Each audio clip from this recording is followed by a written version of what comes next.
रिया चक्रवर्ती सुशांत को ब्लैकमेल करती थी।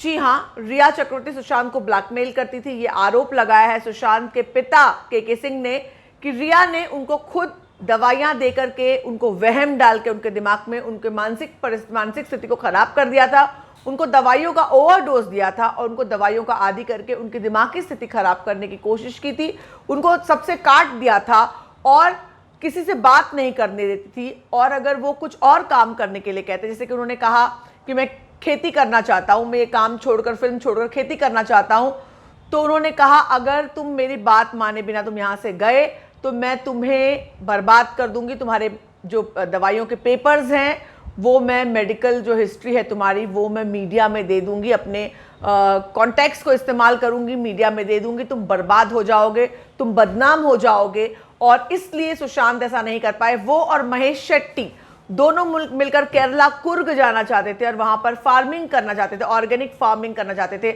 आपको याद होगा रूमी जाफरी से भी उन्होंने इस बात का जिक्र किया था। रूमी जाफरी ने शुरू में 16-17 तारीख के इंटरव्यू में बताया था, उसके बाद उनके सुर बदल गए।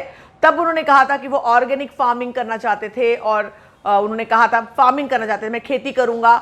तो उसका प्लान बाकायदा महेश शेट्टी के साथ मिलकर उन्होंने बनाया, जिसके बारे में सुशांत के पिता के सिंह ने आकर पुलिस को बताया है। अपने एफआईआर में उन्होंने ये कहा है कि सुशांत खेती करने के लिए जमीन लेना चाहते थे, मगर रिया ने उनको ब्लैकमेल किया।